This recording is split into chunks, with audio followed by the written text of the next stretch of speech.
Hello and welcome to the CGC show. My name is Simon Powis. Thank you very much for joining us. This is a show put on by the Classical Guitar Corner Academy, which is an online school for classical guitar. And watching that pre-roll video, I'm sort of organizing things and shuffling papers around, but this time I really just sat and watched it, and it was really lovely to see all those faces because it reminds me of whom I'm talking with when we do these live shows. I've actually done a little bit of MacGyvering here because last session we had an issue with the comments, and yet again they're not working. So I actually have the YouTube comments open on my phone down here, and hopefully that will sort of still work. But thank you everyone for joining me.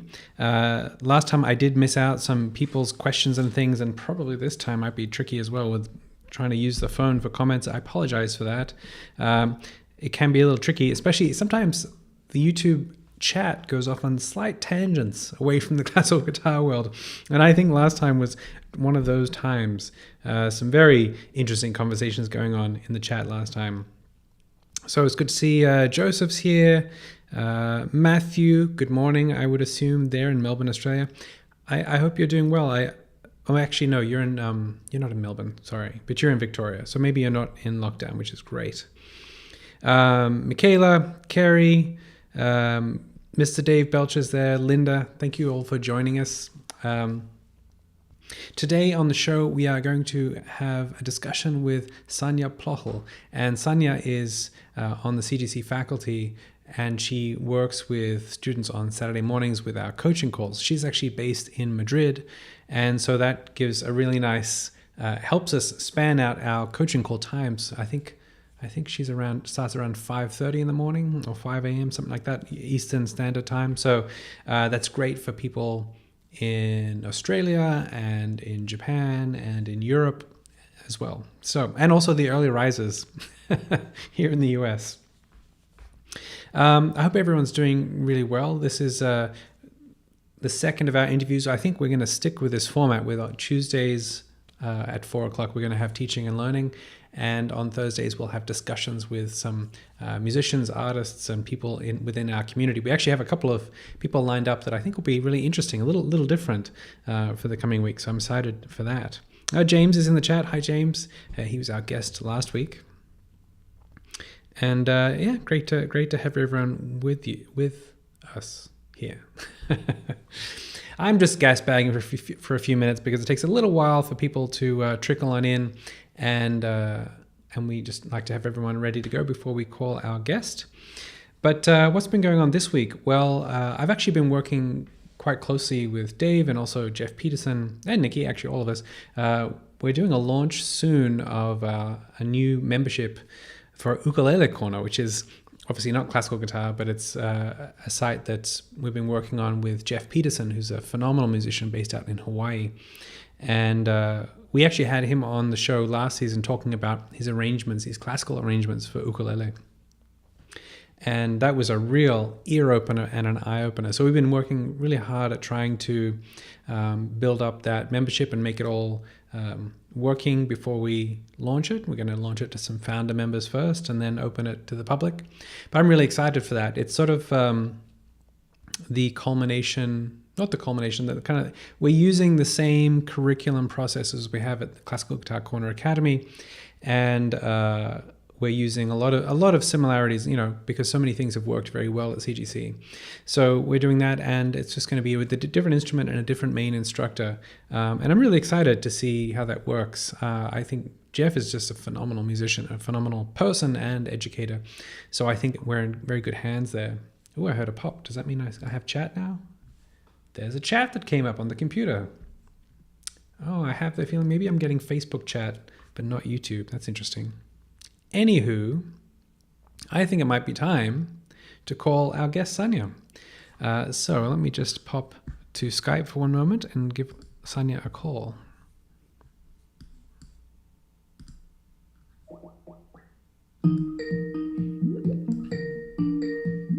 Got to do the little Skype dance whenever we have a call. Hello. 1 second, I'm going to bring you up so everyone can see you. There you are. Perfect. Hi, Sanja. Hi, nice to see you. Thank you for joining us. A lot of people have been really looking forward to learning more about you and hearing more about your story. And a number of them have met you. I know Kerry's in the chat. We were just talking about, you were working with her on the Negrito fingering. Mm-hmm. So a lot of people, I think, really keen to hear your story. So thank you for joining us. Well, it's a pleasure. So just as, I think it would be really nice just to know more about your story to start off with. So why don't we rewind all the way back to your beginnings as a guitarist? What did that look like with you? When did you start guitar? What was your reason for starting the guitar? I think I started similar age than you, like around 11. Mm-hmm. Yeah. 11 and something. But it was actually my second instrument. I already was taking piano lessons at that time, my third year of piano. There were like two main reasons, I think. One was that I didn't have piano at home, so it was very frustrating not being able to practice when you wanted to or during holidays. So just the idea of having an instrument that you can take everywhere you go was like, well, sort of cool. And then, of course, the sound of the guitar. So I think these two were like two of the main reasons that I wrote a letter to Santa Claus that I wanted a guitar, and I got one. Really? It was a letter to Santa Claus? Yeah. Nice. And then after that, my mom asked me, do you want guitar lessons as well? And I said, yes, of course. But that was probably like a month later. Like first month, I sort of like started doing things on my own. I had a classmate who was taking guitar lessons, so I just asked her, so tell me how this whole thing functions. And then since I had my 4 years of music training, I knew how to read, and I sort of like found my way around. So that were like the first beginning. So and you started straight into classical guitar, is that right? Yeah, but we did both. We also did like song accompaniment. We did a bit of mixture. Yeah, but like the main curriculum was classical. Okay, and this is all in Slovenia? Yeah, it was in Slovenia, near my hometown. So actually, I was at that time attending local music school. It's like a state music school. And for guitar lessons, I first started them privately, but it was one of the teachers of the school as well. So, and then later I did everything at the same school. Is there anything that if you think back on that period of development, was there anything that was very integral to your formation as a musician in terms of what you learned from guitar teachers back then? This seems like now, like 100 years ago, it was completely different time, I think up to the age of 15, I really just played music for fun. I had no ideas. At the age of 15, it was the first time that I went and saw a guitar recital and took a master class, and then later bought a few CDs. But this was like, completely different world, So for me, all the music making, so it was guitar, piano, and then singing choir at school. And I also played in this Orff ensemble, percussion instruments. Oh, what was it called? Orff, do you know this Orff system? It's like, it's like different, I think it's like a didactic concept. Kind of like the Kodai method. It's like for schools where and then it's you play different instruments like marimbas and xylophones, and that was fun. So it was all just having fun and enjoying. And then at the age of 15 was a turning point, because I could either stop at that point because I was finishing what we call this primary music education, or I could continue on a higher level. But that at that time it had to be taken a bit more seriously. So I basically, it was a difficult choice, but then I chose guitar. So I didn't continue with piano at that point because it was just too much work with school. And so at that point I chose the guitar. I think I liked both instruments, but then again, it was this practical thing of, having the guitar wherever you go, because for high school I had to move to another town, and I lived there at the boarding school. So yeah, so sort of, and maybe guitar was easier. Piano was always difficult. It's funny with It's some of the small practicalities that can then make a giant change in our life trajectory. I think Irina Kulikova had a similar rationale. I think it was between cello and guitar, and cello was just too heavy to carry around or something. It was there's sort of a practical issue. Yeah, no, and I think it was her mom that said, no, this is a big violin, because she wanted to play the violin. Or something. Right, sometimes right. Okay, that's sometimes right. the reasons are like a little bit ridiculous when you look back then. But yeah, but I mean, apart from that, I think I also got along better with my guitar teacher, and somehow guitar felt easier maybe at that time. Maybe. Yeah, nice. I don't know. It's a long time ago. What was the then transition to going towards a professional career? It was sort of gradual, because I did go to a normal high school. At that time, I could have chosen to go like a specific music high school with less general subjects and more subjects in music. And I did the normal high school and did this music high school, or what's now called music conservatory, in parallel. So I just wanted to have all the options open, I think. So when you're 15, it's hard. It's hard to decide, and I actually didn't know what was out there. I didn't know. I just knew there were like people who studied it, then were teaching at the music school, but that's all I knew. So there was like no professional musicians around. So, but then in the end, I was happy I did it. So even like later in life, I felt, okay, I have this good general education. I can always switch or do another career if I want. So then did you stay in Slovenia for your university studies, or did you go to another country? The first 2 years I stayed. For the first 2 years, I stayed in Ljubljana, the capital, and then I switched. From the third year on, I switched to Germany, to a German teacher, Thomas Offerman. Oh. It was, you probably met him. I met a number of times. He's good friends with Ben. He's always around, actually. And now he's around a lot. So, and he was teaching, I think he still teaches in Rostock, which is just the northern part of Germany. Yeah, I remember, I don't know if we were, so Sanja and I reflected on how we had met in the past a couple of times at different festivals, but Thomas Offerman, I met him first at Forum Guitar Wien. Did you ever do that festival?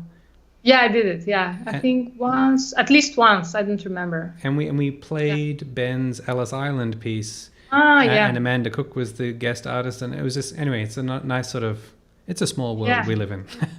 So. We did the same piece in Rostock, and then the Ben came as well. Oh, there you go. We had him as a guest. Yeah. He did a masterclass, and he played with us. Yeah, and that was fun. I met Thomas at a festival in Belgrade. I was just at my second year, and I was already thinking about maybe switching school, and then I met him there. So he invited me to come. So nice. So I know you did a lot of competitions. You're very successful with a lot of competitions, and I'd love to talk to you about some of those, because we haven't really had that as a topic of discussion. But I think it's a really interesting thing to dive into on multiple facets. Most of the times, I think younger players are interested in talking about it because they're interested in doing well at competitions. But I think our community at CGC, like it's an interesting mental preparation state, high stress levels, big rewards, but you're taking risks as well. So tell me, first of all, can you give us some idea of the amount of competitions you've taken part in and the well, ones too many. I think I have like around 30 prizes. That's amazing. Yeah. I did many of the, I mean, it's funny to call them like smaller or mid-range competitions. Although the people many times were the same ones that going to the big ones, you know. But like I never applied for GFA because I think I would just freak out. That was just like, it seemed like, oh my God, I have to spend like $2,000 just to get there. So So it's always, it was always, I mean, I wouldn't call it a lottery, but yeah, definitely lots of work and also financially a certain risk. So, Well, so dive into that a little bit more, because I'm not sure if. Yeah. So when you say financial risk, it's because you have to I mean, travel risk. somewhere, have to get a hotel. You have to travel. If it's bigger competition, you have to stay for maybe for a week or for 4 or 5 days. So if you already teach, and you lose your lessons. But yeah, at the same time, yeah, it's very good. I think for our students, it's a bit similar, like maybe doing the grade exams. So there's something you're focused on, and you really try to do your best. So this is very positive. Now the hard part is maybe the competing part, or just trying not to think that you're competing, trying to play as well as you can, and forgetting everything else. Then in terms of repertoire, it can be a little bit tricky also, because somehow you always have to show off, you show off how well you play. And when I stopped doing competitions, it was this funny feeling. So now it was like, no, I can play whatever I want, I can play an easier piece. I don't have to always play the most demanding, difficult pieces, So it's funny how everything changes. So what did your preparation look like leading up to a big competition that had, difficult repertoire, and it was an important competition for you?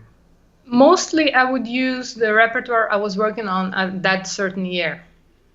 So if I was doing my first years of undergraduate, I would then go with most of the pieces. I would try to use them for the competition. So I wasn't practicing too many different programs.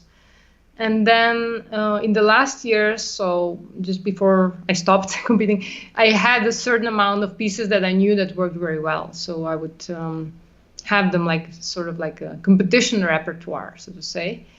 But then I would always adjust them, because there's always different requirements in terms of minutes and length, and also style. Sometimes you have obligatory Bach piece or obligatory Villa-Lobos etude. Like with Villa-Lobos, then I always played the number 7. It's somehow I just chose it. Okay, for all competition, this is going to be my study. So I knew it. I didn't have to learn a new. I mean, I played most of them, but I didn't have to because of course in a competition, it's not just that you have to play well. Many times you come and it's 50 people and 30 of them are extremely good players. So sometimes it would be just that you just have a few mistakes and you don't pass to the next round, because the level is so high. And now, having been in the jury several times, it's really hard for the jury as well. Because many times you see very good qualities. Maybe you see someone who even musical is more interesting than someone else. But maybe just, maybe there's a lack of some consistency or stability. Or so many aspects come into play. It's not just... so I wouldn't say... sometimes people say, okay, competition, that's rubbish, it's impossible to judge. I think it's possible to judge up to a certain point, and then maybe if you really have 5 top players, then it becomes really hard, and then it's many times it will be a little bit of a taste of the jury as well. But many things like sound, expressivity, just the whole stage presence, quality of I mean, what one does is measurable to a certain amount. So I'm interested, and I'm going to sort of probe deeper on this question, because I know that a lot of players in CGC are really interested in memorization and stage nerves and confidence. And so I'm going to ask again, but more pointedly, your preparation leading into the performance. Let's say it's the day of, right? So what is the hour or two? Let's say you're in the finals, which is probably the highest level of stress. That's a long time ago. Right? I'm happy I don't have to. But what is it? What do you do preparing for such a high stress situation? What does that look like? Walk us through the steps you take. Do you eat? Not right before, or not anything. I could tell you all not to do. Once I ate some gnocchi, this Italian very heavy food. It was before a concert, and I almost fell asleep on stage. So it's okay. So just before, I think, one thing, there isn't really much you can fix on the day of the performance. So it's just forget about it. No fixing. stuff. Just maybe take care of your nails, warm up a little bit. There's different approaches. I do like to go through the pieces, but not like playing them with all my feelings there. It's more like I like to go and just play them, but like relaxed way, maybe smoother, not at full volume. I know some people don't, but I don't do that much of warming up, like playing hundreds of scales. I don't do that, but so what else? It's similar it's very similar to a concert. Mm-hmm.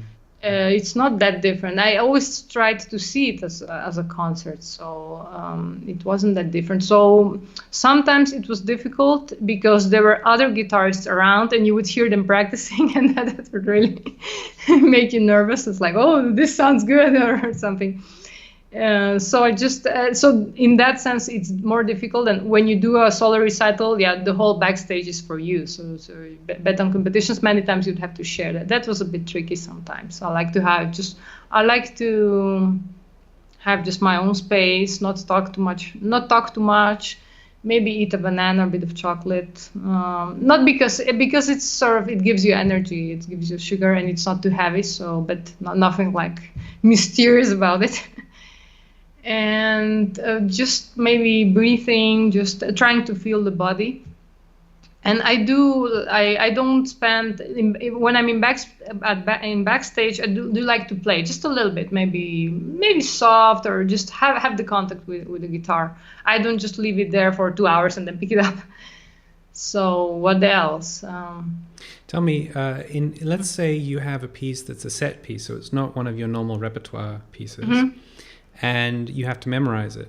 What is your normal process if you have to memorize something kind of under a time constraint? And then how do you know it's ready? At what point? How do you test that piece for the quality of memorization? I'm lucky with memorizing. I memorize things very, very fast, but I think it has to do with how I practice, because I practice, actually, the amount of, let's say the size of my practice, how is it called, chunk, is something that I can memorize. So sometimes it's going to be half bar and I'm going to practice it. So I always practice, in a way, I practice by heart. I look at the score, remember it, and then I play. So sort of, I don't do much of like practicing with reading, just, staring at score. So, and then, how to check it? I have to be able to play it in not only hear it, but like go through it without score, without guitar and without score, closed eyes, and just mentally I have to be able. So, and when there's like blackouts, I know there's something wrong there. So usually we always memorize the what we hear first. That's why our partners or family know our repertoire, right? Because they memorize it as well.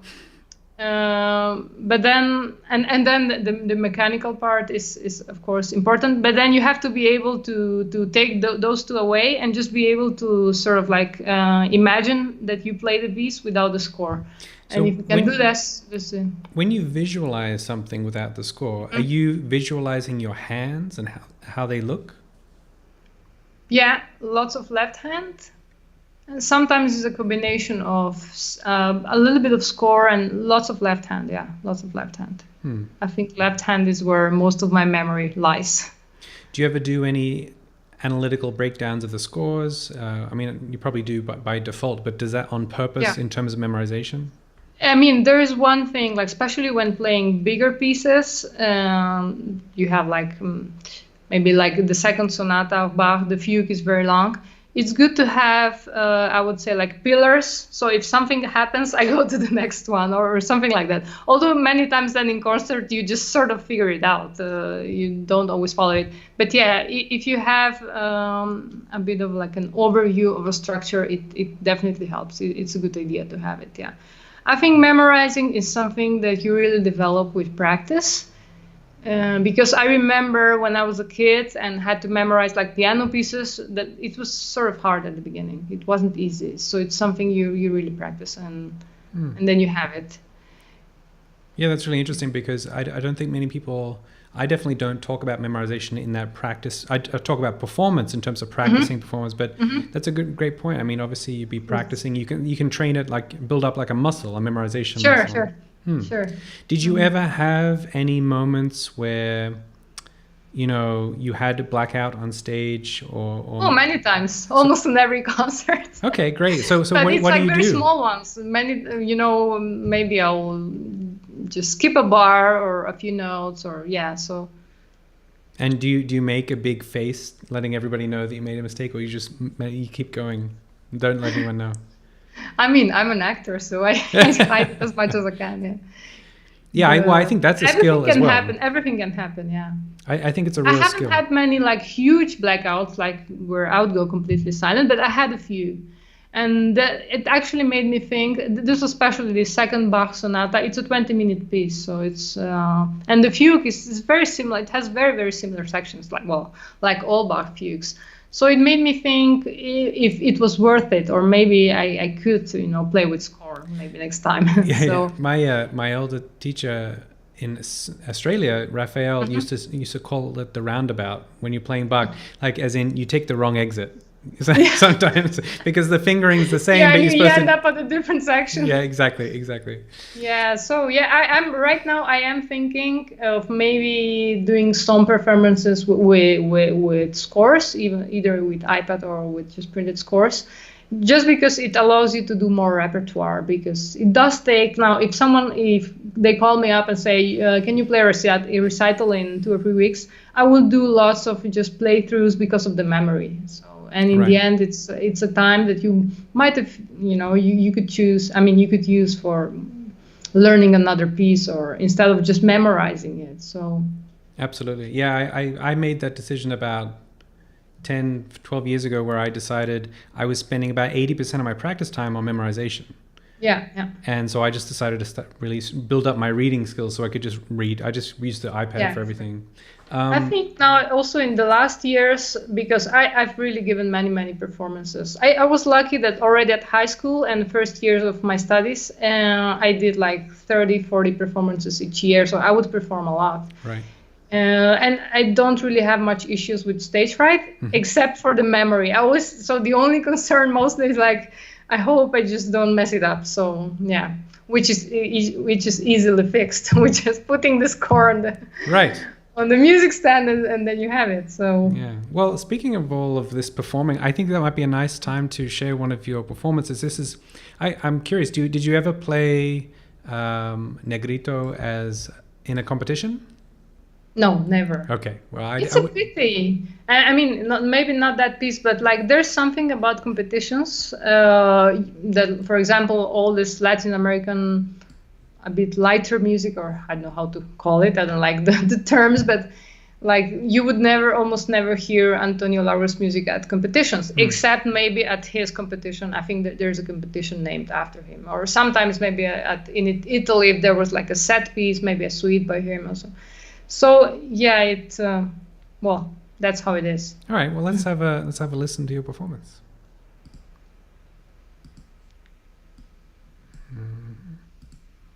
Oops, I need to do. There we go.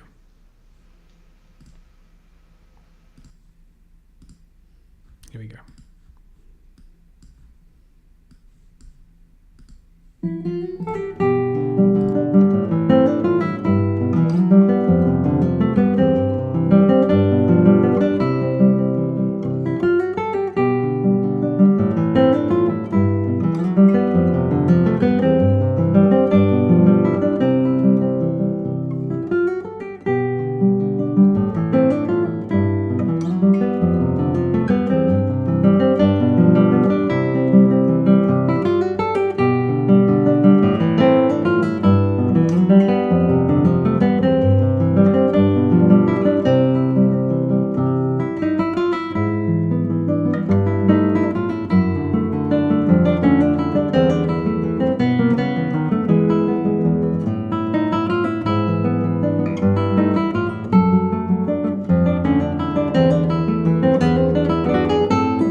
Oh, here we go.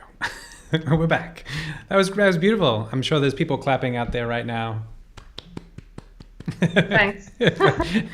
feels strange just to press It's stop. YouTube is fun. It's weird because sometimes when you put up a video, it's like it has to be like this definitive version of a certain piece, But people sometimes aren't aware that we do play it differently maybe each time. So, but sometimes there's this pressure of YouTube that this has to be your your ultimate version. Now I hear it, I'm like, no, I would have played it differently. So. Yeah, it's absolutely, the way I find solace in that is just accepting it's a snapshot in time. That's how you played it at that moment, at that time, and then, of course, it evolves. And that's why sometimes, people, when they get really into certain performers, you'll listen to the Gould recordings of the Well-Tempered Clavier from one year and then another year, and listen to the nuances and changes and differences. That was great. I had a question from Michael. The one chat thing that is actually working today is coming from Facebook. And so Michael asked a question, and he asked, do you compose anything? Which kind of leads in nicely to another video. So do you compose anything? Yes, sort of. I've written a few works and I've published a few of them. And there's some more publications coming out there. And I'm having a piece premiered next week as well in Slovenia.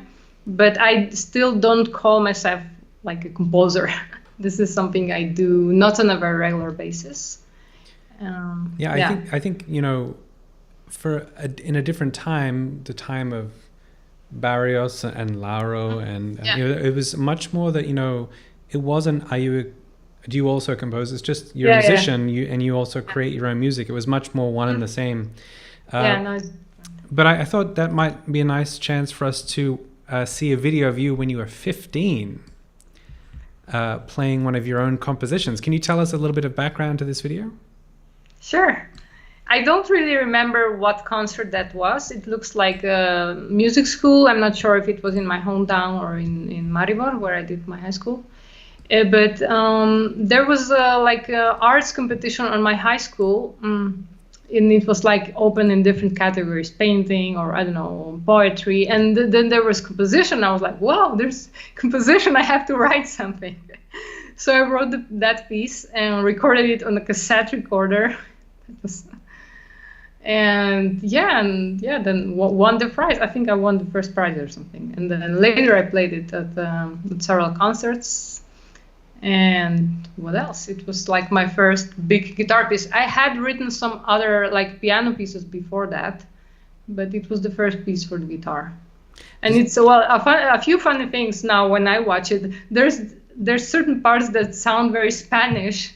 There's this rasgueado part, and no one really taught me how to do it, and I never played any of.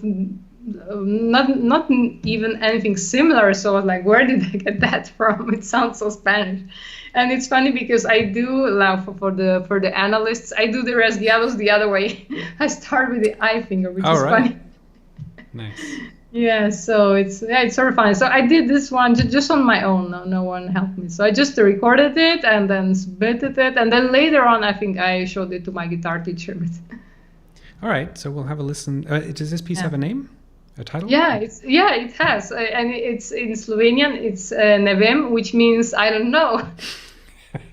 I didn't spend much time making an interesting title. So Perfect. All right, let's have a listen.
It's funny. Yeah.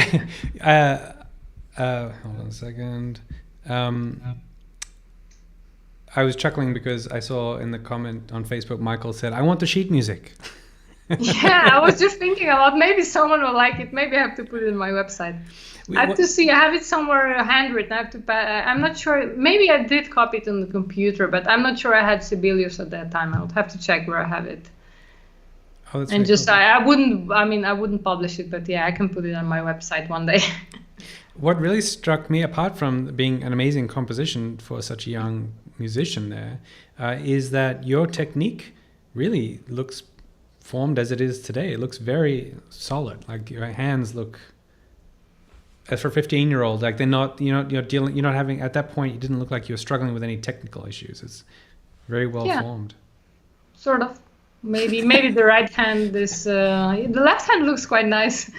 Today we watched it with one of my students, and he said, "Your hands just look, they look the same as they do now."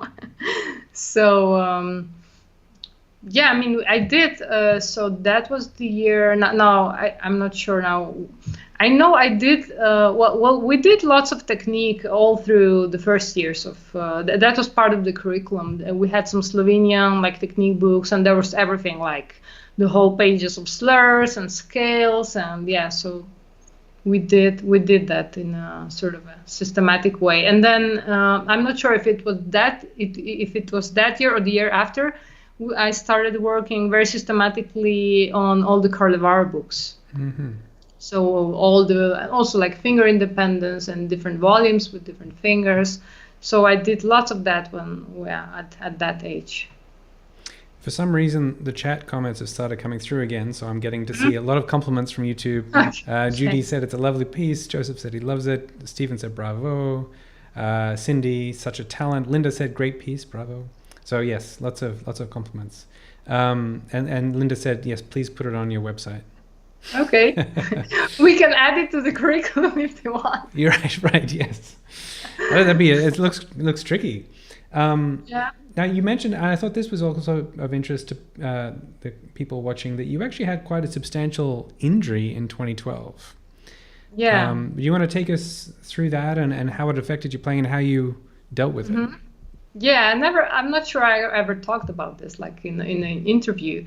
So it was 2012. I just recorded my first CD. I was giving many concerts in Spain and around, and then I took some weeks off in August, and I broke my finger during holidays.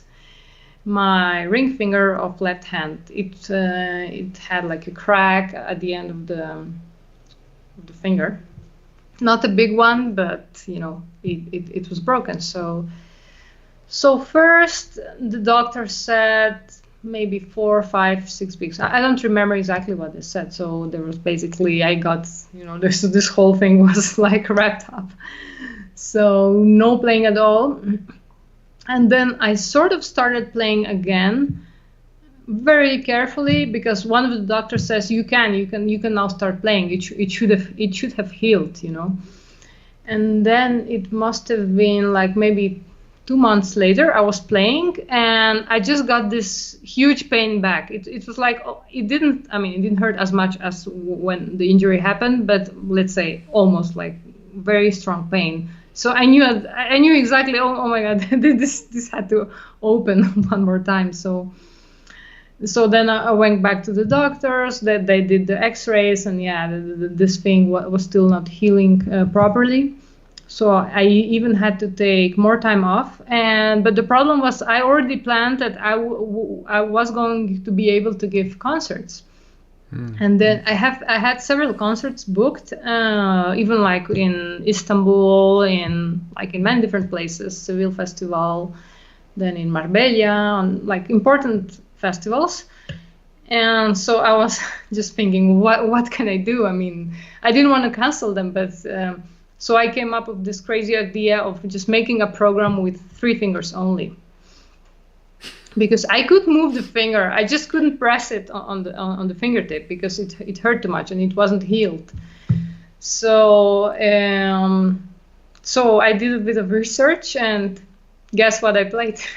Django Reinhardt? No. Do you really want me to guess? Well, I don't know.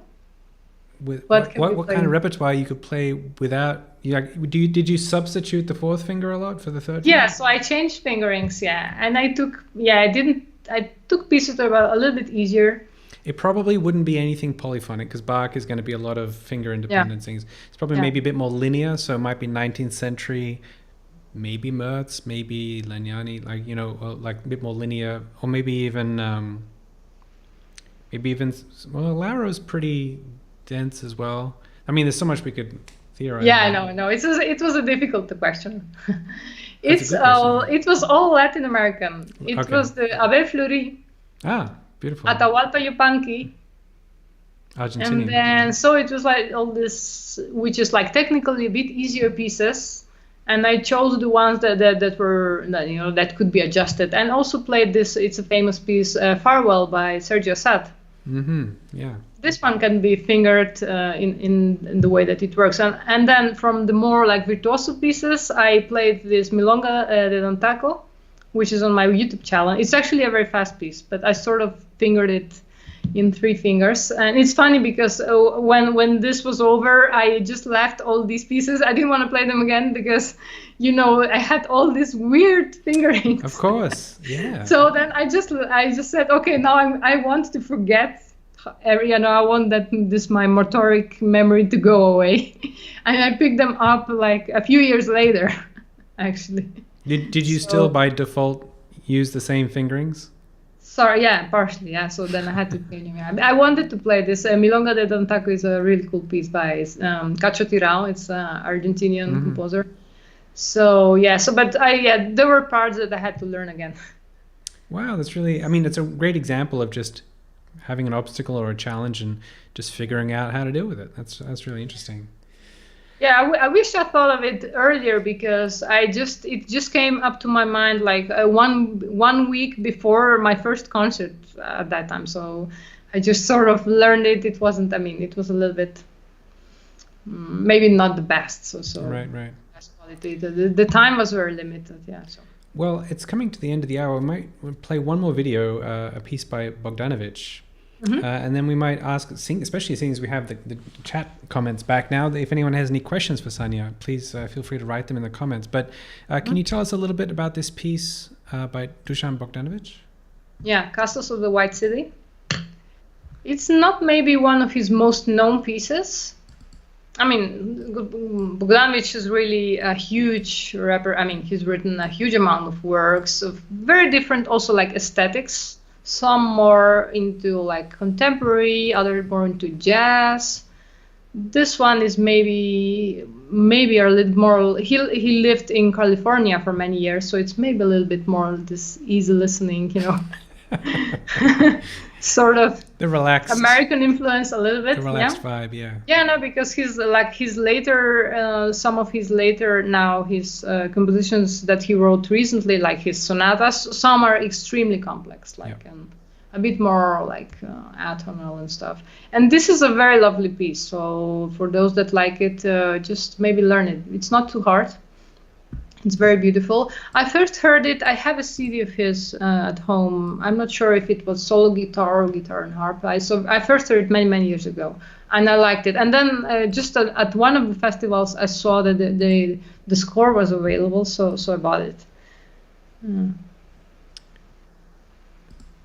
Okay, sorry, I'm just doing my juggling. I will. Let's have a listen.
Yeah, wonderful.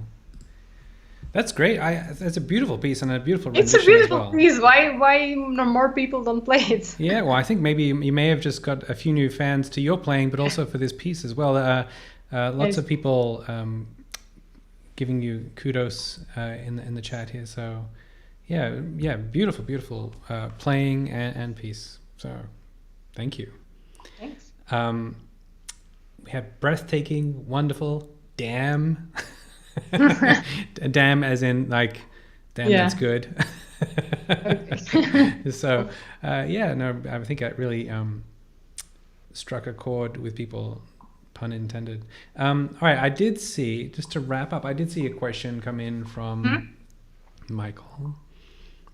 Michael He's the questioner. I think he is the questioner today. There might be a few more that come in, but I saw his pop up, and he asked, what's the best way for our students to prepare for a coaching call with you?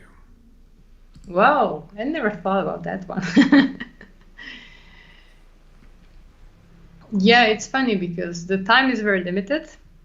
And it was a challenge for me at first. I mean, it still is, but especially during the first weeks was like, oh my God, I have to fix something in 15 minutes. But then it was actually, once I got used to it, then my usual lessons started seeming like too long, so it's funny. Many things can be fixed in 15 minutes. Yeah, because when you do a whole hour lesson, students usually do more repetitions. They're like, can I play this through again? Can I play it again and again and again? Which, okay, sometimes it's necessary, but then sometimes it's not. It's just like you're filling up time. So maybe usually they are well prepared. I wouldn't come with this pressure that that you need to show something. It's more like show what you have. Maybe let me know what your struggles or questions are, or just bring what you have. So it's not because sometimes I feel many of students here, they have this pressure that not to show up too often, or they have to show like a big improvement or big result, and of course it's sometimes difficult. So do you prefer, I think they're doing great. So do you prefer when people want to focus in on a couple of very specific moments, like checking a fingering or a very technical question, or broader, like just play through a piece and give some feedback? If I see issues, I'll go into details right away. I'll pick, especially maybe start with the technical part, or what's like the most. I have to, of course, you have to like decide what to pick, but yeah, I try to fix what's like most urgent to fix maybe. So both can work. Yeah, like some students like Carrie, she always comes with very concrete questions, and some people just bring piece and then we go through it and we check the fingerings, or I just give like overall feedback. So many different approaches are possible. And then if they repeat the session, then we can focus on other things. Now that everyone's getting ready for the exam, I'm having several students, come every week or every second week, and then we go through the whole program and polish the last details. Nice. Recording, yeah. Yeah, I thought it was interesting. You said that now 30 or 60-minute lessons seem too long. I hadn't thought about that because I'm so used to the 15-minute format now, but that makes a whole lot of sense. Like you sort of get to minute 45 and you're like, really? Is it? I don't know. We still got more time. No, because now like in 1 hour, like the student come and like we have so much time, so we probably chat more. I mean, we sometimes also chat on the sessions, but yeah, it's. Both formats are great. It depends what you're working on. Yeah, sometimes I wish there were more time in the 15-minute slot, but yeah, mostly it works well. I think the good part of it is that sometimes a problem with longer lessons is that, well, when you have a shorter session, there's more responsibility on you, so you have to do your part. I think that's the big difference, because in a longer session, okay, the teacher's gonna help you, and you're gonna sort of practice together, and this is not so much possible in our coaching. So it's more like, I'll give you the instructions. I'll tell you where the problems are, and then you fix it yourself. So it's more responsibility for them, and it's actually good. I think that's a great point. You really laid that out very clearly in that often a lesson in person, you'll actually do a lot of playing together, either duets or sight reading, or you'll practice a passage together, or at least guide their practice, the repetitions. So you're right that it incorporates a lot more actual practice instead of just the information, the guidance. That's interesting. I hadn't thought about that either. Well, which I mean, of course, it's important. And we actually, even on these shorter sections, when I notice that student doesn't really know how to practice, we'll also do that, or I'll also give them like very clear ideas. Practice it this way or do it this way, because like how to practice. I mean, it's a whole another story. It's everything comes down on how you practice things actually.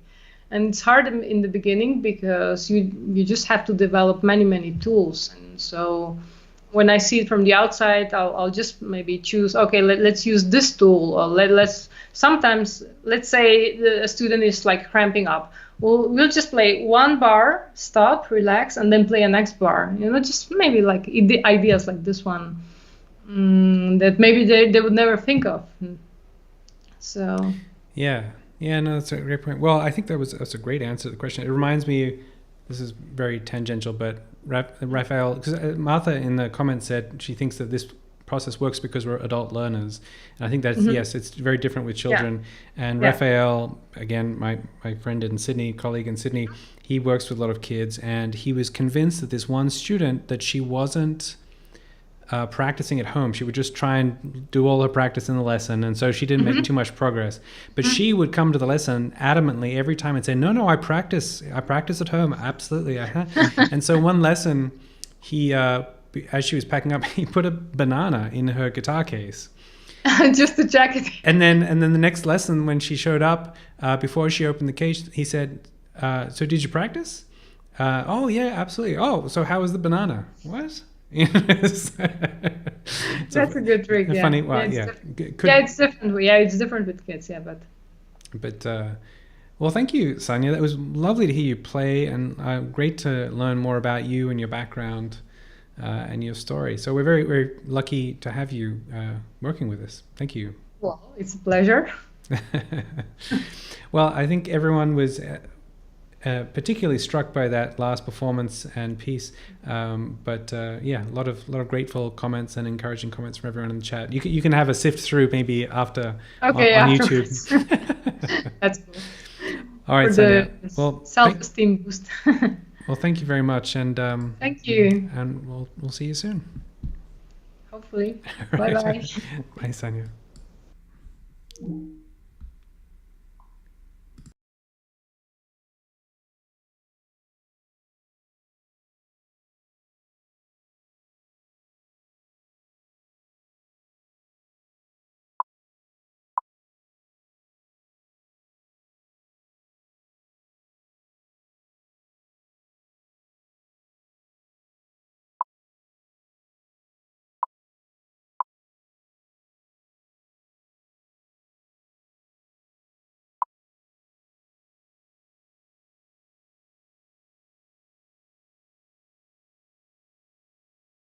Thank you.